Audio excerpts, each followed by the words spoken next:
හරි. ඊළඟට මම මේ කරන්න යන්නේ මේ කෝණ කිහිපයකට. අපි දන්න ප්‍රධාන කෝණ කිහිපයකට ත්‍රිකෝණමිතික අනුපාත වල අගයක් ටිකක් මතක තියාගන්න ඕනේ. අපිට සමහර ලාවට ගණන් වල ඍජුව මේක භාවිත කරන්න උනොත් අපිට ආය ඕගොල්ලන්ට 11 වසරේදී වගේ මේකට මේ වගු පොත් බල බලා sin cos tan වගු බල බලා ඉන්න අවශ්‍යතාවයක් නැහැ. කෙලින්ම මේ වගේ ඒවා දැක ගමන් පාවිච්චි කරන්න පුළුවන්. ඉතින් මේවා ගන්න හැටි 11 වසරේදී එහෙම කියලා දීලා ඇති. ත්‍රිකෝණ ත්‍රිකෝණ ඇඳගෙන මම ඒ වගේ තත්යකට යන්නේ නැහැ. අපිට මේ ටුක්ටක් මතක තියාගන්න අමතක වෙච්ච එක මතක් කරන්න තමයි මේ හදන්නේ. ඉතින් මේ දෙන්නේ මේ sin cos tan මූලික ත්‍රිකෝණමිතික අනුපාත වලට අංශක බිඳුව අංශක 30 අංශක 45 අංශක 60 අංශක 90 හරි ඔය ටික තියෙනවා. ඉතින් ඔය ටික කොහොමද මතක තියාගන්නේ? sin බිඳුව මේවා sin බිඳුව නම් ඒ කියන්නේ උදාහරණයක් විදිහට ඔයාලා වුණා ඔයාලගේ අර 11 වසරේ පොත අරගෙන බලන්න sin වගුව cos වගුවට හැරෙනකොට බලන්න පුරුදුනානේ sin බිඳුව කෙලින්ම 0.0.0.0යි කොහොම තමයි තියෙන්නේ. හරි එහෙනම් sin බිඳුව මතක තියාගන්න බිඳුවයි.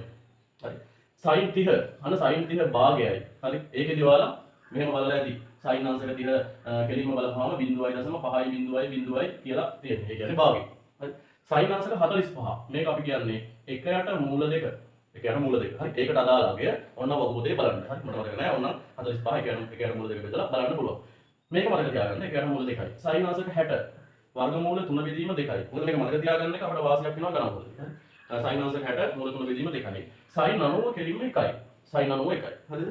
ඉතින් දැන් ඔය ටික ලියාගත්තොත් අපි කොහොම හරි ඊට පස්සේ අපිට පුළුවන් මේ cos එක නිකම්ම ගන්න. මේ වගේ මේවා cos බිඳුව 1යි. ඒ කියන්නේ මේ මෙතනට ආපු එක මෙතෙන්ට එනවා. හරිද? ඔයාලා මතක නැහැ 15 සතිත් ඔයාලා sin වගුවෙන් බලනවා. ඊට පස්සේ cos වලින් බලද්දී මේ cos වලට වෙනම වගුවක් නැහැ. ඒ sin බලන වගුවෙන්මයි බලන්නේ. ඒක දෙවිදිහකට කරනවා සමහර අය. එකක් යටින් නම් බලන ක්‍රමයකුත් තියෙනවා. එහෙම නැත්නම් අපිට දැන් cos අංශක 30 බලන්න ඕන නම් අපි ගොඩක් වෙලාවට කරන්නේ cos වගුව දන්නේ නැත්නම් 90න් අංශක 30 අඩු කරලා එන 60 බලනවා. අන්න ඒ වගේ sin එකේම 60 බලනවා. මතක ඇති වගේ. ඒ වගේ එකක් තමයි මෙතනත් ඉතින් තියෙන්නේ. මතක තියාගන්න cos බිඳුව මේක එකයි. එහෙනම් cos අංශක 30. අන්න ඒක ඉන්නේ මෙතන තියෙන එක. හරි. මූල 3 බෙදීම 2යි. මේකමයි. අය අර 90 45ක් අඩු වුණාම 45යි. ඒ කියන්නේ එකයට මූල 2යි. මේක ඉන්නේ. එළිම cos අංශක 60යි කියන්නේ එකයට 2යි. හරි. cos අංශක 90 අන්න බිඳුවයි. cos අංශක 90 බිඳුවයි. හරි. මෙතන තියලා අගේ. බලන්න මේ අතර තිබ්බ අගයන් ටිකම අනිත් පැත්තට ලියුවා. ඊළඟට බලන්න tan.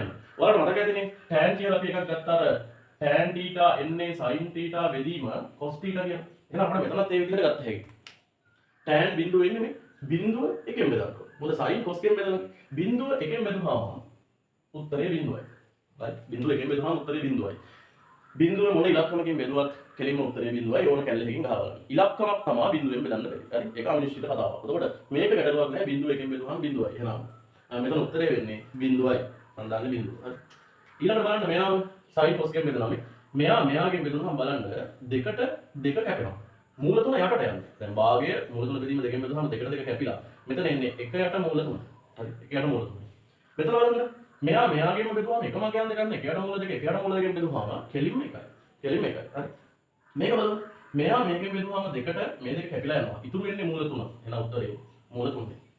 හරි ඔන්න tan එක හරි 90 ඊළඟ 90 දී අන්න එක බෙදන්න ඕනේ බිඳුවෙන් හරි එක බිඳුවෙන් බෙදන්න ඕනේ ඉලක්කමක් බිඳුවෙන් බෙදුවොත් අනන්තයෙන් මේ කැලේ එක ගැහුවාම මේ cannot be divided by 0 කියලා වැඩෙන්නේ ගහලා බලන්න ඉලක්කමක් බිඳුවෙන් බෙදන්න බෑ ඉලක්කමක් බිඳුවෙන් බෙදුවාම ඒක කැලේ එකට දෙන්න බැරි අගයක්. එතකොට ඒක අනන්තයක් වෙන්නේ එන්න කැලේ එකේ හැම උත්තරයක් එන්නේ නැහැ. අපිට මෙතන අපි අනන්තයයි කියලා දාගන්නවා. හරි අනන්තය. කියන්නේ ඉලක්කමක් බිඳුවෙන් බෙදන්න ඒක ගණිතානුකූලව අර්ථ දක්වා ගන්න හරි අමාරුයි. හරි ඉලක්කම බිඳුව බෙදන්න බෑ. ඔයාලා මතක තියාගන්න මේ වගුව මේ ලියපු ටික මේ ටික මතක තියාගන්න එක වැදගත් අපිට ගණන් වලට ලේසියෙන් උත්තර වලට එන්න පුළුවන්.